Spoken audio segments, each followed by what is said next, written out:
The Todd Shapiro Show. Time to hit the button! On Canada Talks, SiriusXM 167.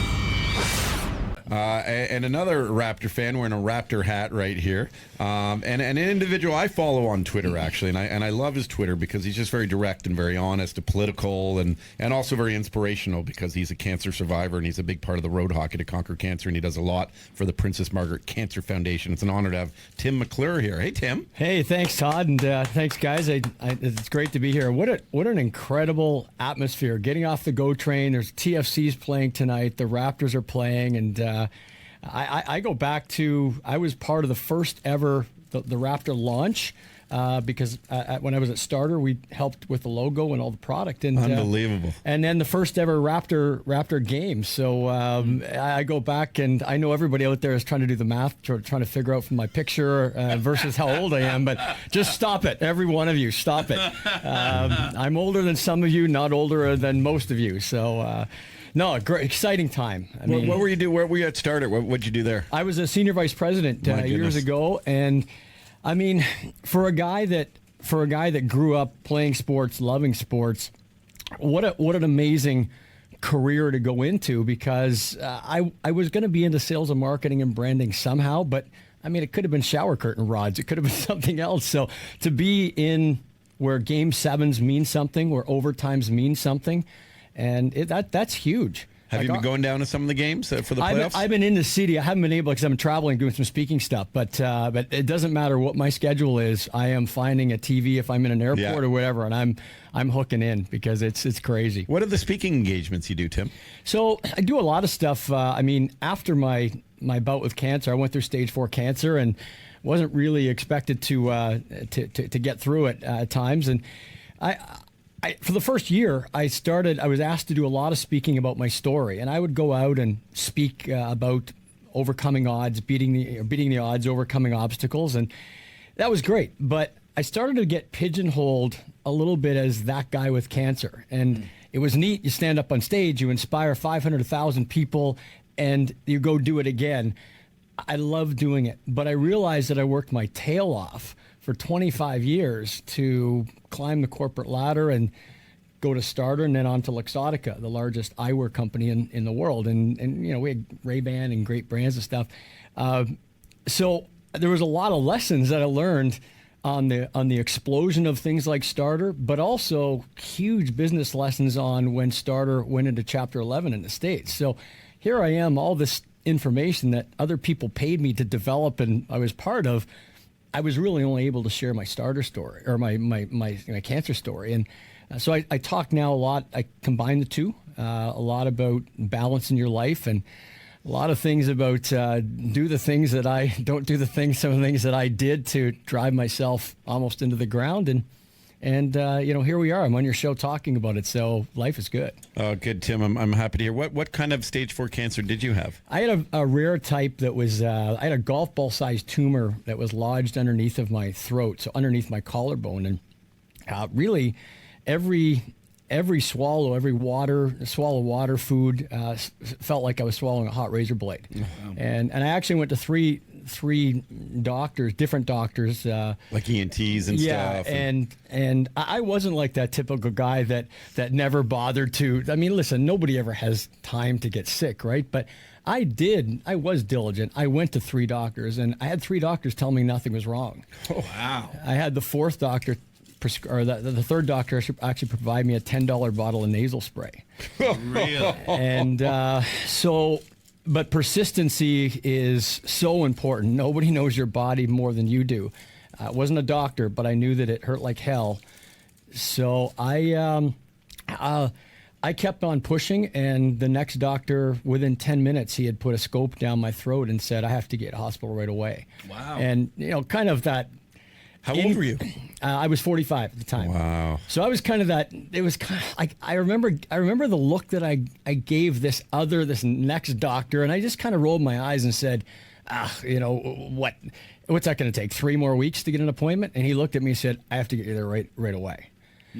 So I always say it's a bit of a blessing that everything happened so fast, because I went from getting checked out to jumping right into huge doses of chemotherapy and radiation every day for the radiation. So I didn't really have time to sit back and think, woe is me. It just moved quick. And I lost 50 pounds in 15 weeks. Wow. So doctors thought I would lose 20 over the course of the year if they could get me through that. And when I got to 50 after 15 weeks, there was big problems, because now it started to, the chemotherapy and stuff the danger was it would attack my healthy organs. But really, aside from every time I get on stage, I remind people that because of my treatments, I don't have any saliva glands. So I go through about 14 to 15 bottles of water a day, which means that I go to the men's room about 14 or 15 times a day. So I saw you shaking around during the interview. So I say, I always say to my audience, so I know exactly when I'm going to stop this talk. There's no worry about it going over, because when I gotta go, baby. Yeah. Wow. So, I think one of the most, as an American, I have a curiosity about, after going through all that stuff, financially, how tough was it on you as a Canadian? Because I know as an American you have this fear of getting sick because it's going to bankrupt you. It's going to break you financially. Yeah. Well, there's a lot of things that I'm sure Todd would attest that we would like to see different about our system up here. But I have to say, it was. I mean, I couldn't be more thankful for what I had at that time. It was something that. I think we're all appreciative of it, but we really, really don't take those things for granted until we need to go through it. And I was still a young guy, still had mortgage and things to pay. And I will share a little bit of a story that's kind of cool. I went through my treatments. I got about 3 months after I was told. I planned my funeral. I chose my pallbearers. I chose who would speak at my service, and not knowing you, I can just tell you're that type of guy to you're getting in an order where you're preparing yourself. Well, some of my buddies said that's just because you want it done the right way. Yeah. So, but that's that A-type personality that kind of put me there in the first place. But one thing that was amazing and I never expected is that about 3 months after I went through, I was really weak. Even when I went into remission, I was just skin and bones at that point. Because I went from about 215 down to 155, and a 48 jacket and a 38 pant, quarterback type neck and shoulders, the whole bit, down to a 39 jacket, if that's even a size, and a 26 waist. So Sexy. The last time I was a 26 waist, I was a fat kid in grade 5 and wearing GWG Huskies. So, but I got this letter in the mail, and I didn't know what it was. Typical guy. I looked at it. I thought it was more propaganda from my bank, and tossed it aside, and went up to my bank manager weeks later and asked what it was. And she said, "You really don't know what this is, do you?" It was. I didn't realize. She said, "When you came in here, the report wasn't good, and things were not looking good. But when you came in to sign your mortgage, you were like most guys and didn't read the fine print. But this is one of the happiest days of my career, because you were 4 years into a 35-year mortgage, and we just wiped out the last 31 years. Wow. My goodness. So I had critical illness insurance, which I don't know how it works in the States, but I had critical illness insurance, and she just looked at me as I was stunned, and she just looked and made the checking of the box sign, and she said, "That's all I did." And just wiped away. And you didn't ask questions, and so needless to say, I encourage everybody at any age to try to. I don't care who they deal with, but make sure you're protected, because you never know. I was that guy that didn't think I'd ever get sick. Right? Invincible. We're guys. And they did that for you, the bank. Yeah, it was built into my mortgage. It was built in. Yeah, it was built in. So they did some research into you. You didn't even think to ask for it. Yeah, I paid. I was paying into it. I was healthy. Listen, I was like we all think. I was that guy that was never going to get sick. Yeah. Not out of arrogance, but I looked after myself. And so you can say you're a stud. It's fine. I'm fine with that, Tim. So it was. Something that you just start you just have a clean white slate, right? And when you don't have to worry about that stuff, you can go out and do some of the things you want to do. And that's what I decided to do. Well, listen, let's do this. We're gonna take a break. We'll come back with you, though. Okay. We'll talk for 10 minutes before we get to Michael Gokturk. Okay, Great. Bilal? And we'll find out now about a little bit about the Princess Margaret Cancer Foundation, the Cancer Center, which has helped you so much. And why you're such a big supporter. Obviously, you're here now, and we're so happy to hear these wonderful inspirational stories. I know you speak to thousands of people and do this to talk, but man, like you can just tell you're a good dude and you're giving back and you're helping out all the different charities from the Princess Margaret Cancer Foundation, and you're doing well, I hope. So we'll find out how you're great. Tim McClure, everyone, is chilling with us. Go and follow him, and if you're conservative, you're really gonna love the guy. He's I love his Twitter, I really do. Go to @TimMcClure23, right? Yeah. And Craig Gass hanging out in the studio. Yeah, man. Big comedy show tomorrow night in Ajax. I'm looking forward to it. I'm looking forward to seeing everybody. Comedy show for Raptors fans by Raptors fans at the Edge Lounge. All the ticket information for the comedy show tomorrow night is at getgas.com. Get gas with 2 S's. And if you're not a Raptor fan, you can still go enjoy some comedy, right? Come on. Yeah, man. If you're a fan of Family Guy or Sex and the City or King of Queens or any of the shows that I've been on, I'm usually funny. So I think you'll enjoy it. Yeah, man. It's been a long time. I'm happy to be back in Toronto. We're happy to have you. Okay, let's do this. We'll take a brief break. We'll come back with Tim McClure. We're still hanging out with Tim McClure, cancer survivor, a big part of the road hockey to conquer cancer, and the Princess Margaret Cancer Foundation. My man Craig Gass, just hanging out. What a beauty. Love hanging out with Craiger. And hanging out with you. Tim off air was sort of also just telling us about you just told us about your survival of cancer, but sadly you were going through a time where you knew people who weren't surviving. Yeah, I after I got through it, and I realized the toughest thing that I had to go through was really the mental side. That part for me, physically, I was ready. I was in good shape when I went in, and it's a good thing that I was. But it was the hardest thing that I ever had to. It just kicked the hell out of me every single night. I mean, I would wake up like we all do in the morning, and you're stretching, thinking about your day, and about 10 seconds into that, it would be like a lightning bolt would hit me, and I'd just say, I have cancer. Please God, don't let me die. And I thought about dying every single day for the first 2 months. But when I got through it, I realized that I didn't have that person to navigate me through it. There's so many colored brochures that are politically correct and they're government regulated, and they can't tell you what you think about when you think about choosing your pallbearers, what you think about when you think about what music you're going to play at your service. I mean, they just don't have stuff for that. So, especially when he chose Notorious B.I.G. It just confused everybody, Craig. Yeah, I went from that conservative executive guy. I was just going to ramp it up. Everybody was going to be blown away at that opening act. Somebody's reading the paperwork going, what's Mambo number 9? You want to play that? Yeah.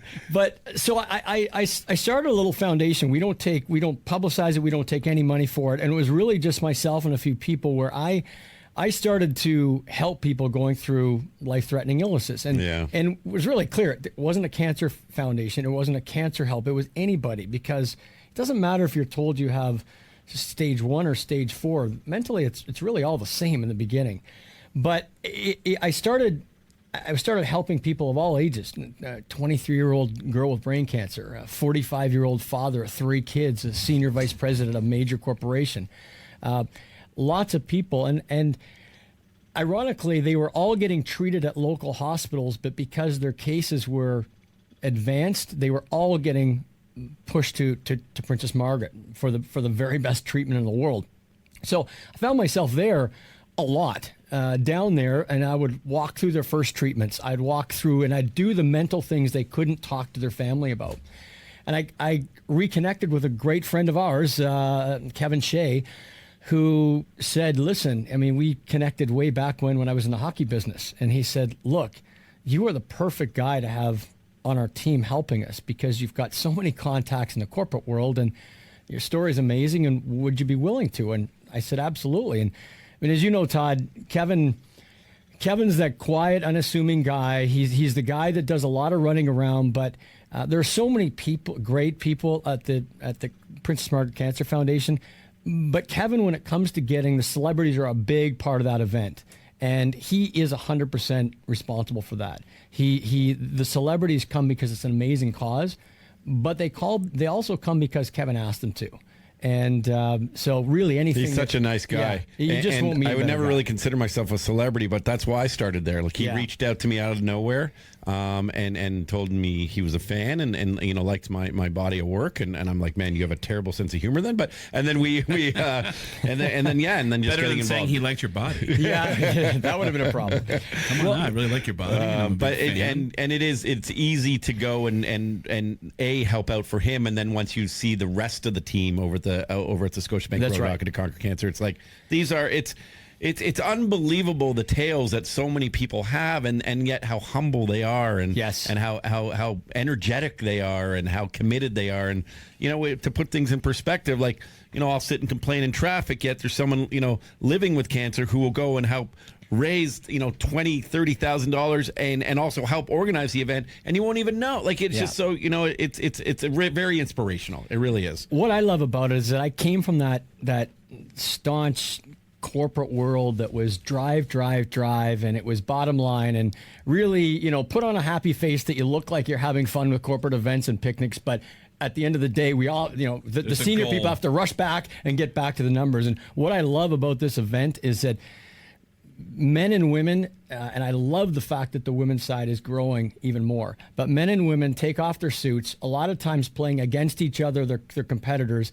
And man, you talk about a companies that bond together when they put a team in, they start rallying things inside. They start doing things more together. And well, it's for an amazing cause. It also does some great things for them, Corporate from team their building. corporate culture. Yeah, I agree. I do a charity football game every year in Seattle that Mike McCready puts. Mike's the musician. He plays guitar for Pearl Jam, and he has Crohn's, and he does a charity event where a bunch of musicians get together. It's like Pearl Jam, Soundgarden guys, Alice in Chains, Duff McKagan, and we play against real athletes, like real former Seahawks and Mariners and Sonics, and I've actually taken those games I wasn't expecting to take them seriously, but once you start playing, I actually caught myself yelling at the ref, and then Mike started yelling at me, going, "Dude, you're yelling at the ref?" I go, "Did you see the call? The call was ridiculous. The call's ridiculous." And I was like, "Yeah,"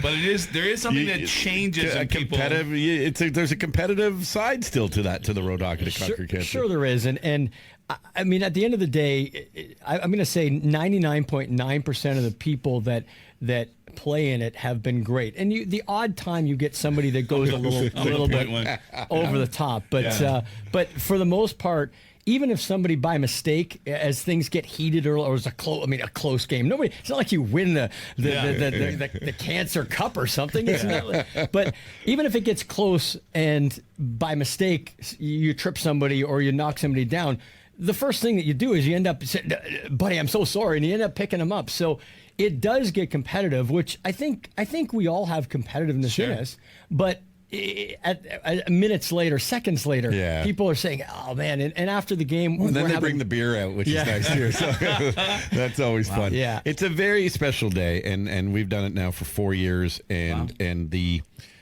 the feeling is so, it's actually almost miraculous. I can't explain that day. It's just you taken such positive energy from so many people, and there are so many people there, thousands of people there, all doing their best to raise money for the Princess Margaret Cancer Foundation, and all doing something we love, playing hockey, having beer, and then there's like a kids area, so families go, and celebrities, like you said, you legitimately rub shoulder. Like, are you a hockey guy at all, Craig Gass? I've become more of a hockey guy with each trip that I make to Canada. It's like Doug Gilmour, like one of the best Leafs, and one was Calgary Flame. Like he'll just be there, like hanging out with him, and some guy like the Lindros used to play, and you'd pass the ball. Like, it's wild. Like, all the guys are there. It's really cool, and ladies, and Olympians. It's amazing. Well, here's a funny story. I delivered at the celebrity and sponsor meet and greet the night before a couple years ago. I delivered the opening keynote speech, and after a little while, Ray Scampanello, former linesman, a great guy, big supporter of the foundation, he came over to me and shook my hand and put my arm around me. He says, "I want you to look at something." He says, he looked over, he says, you see Schultz over there? And it was Dave Schultz, probably the toughest guy to ever play in the NHL. And he's still dressed in black. It's at this event. And he said, "Yeah, you know that one part when you hit a couple of tough points there? he said he looked away, but he was wiping tears away, and he says, I think that's amazing because not many people make him do that. But I also wouldn't quite go around him just yet to make sure that you're the one who made him cry, and nobody makes him cry. So I mean, it hits people, and it doesn't matter what stature you are in a corporation. Of course, man. It erases everything. Yeah, it's so real, right? And it's so genuine. And it's so nice to give back. Tim, I would love for you to pop by the show from time to time, and even help us maybe with some. We could use some inspirational pickups here and there. Well, I'd love to, and Todd, make Todd cry. It's not hard. You two have been such a great supporter of the event, and I know that that's where we first came in contact, and I saw the things you did, and I thought, hey, listen, I'd love to help out, and anytime you need a guy on, I've got some really funny sports stories that go way back if you're throwing some goofy stuff around, so we can have a little fun. Awesome, dude. We will 100% have you back. I'll get Phil out to follow up, and we look forward to seeing you for sure on September 28th. You bet. The Scotiabank Road Hockey to Conquer Cancer. Go to teamuptoconquercancer.ca and please enter your own team, and if not, go and give back to the teams that are there. And I don't care if it's $2, $8, $11, even 50 cents. It all counts. So try and help out. And go and follow Tim, will ya? It's at Tim McClure 25, correct? 23. 23. I was trying to find it. Okay, Tim McClure 23. Who's the number? Is that you or your favorite player? No, just a number of a buddy from way back. So, okay. Yeah, carried that through. Thank you, Tim. Okay, cheers to Tim. This is the Todd Shapiro Show on Canada Talks, SiriusXM 167.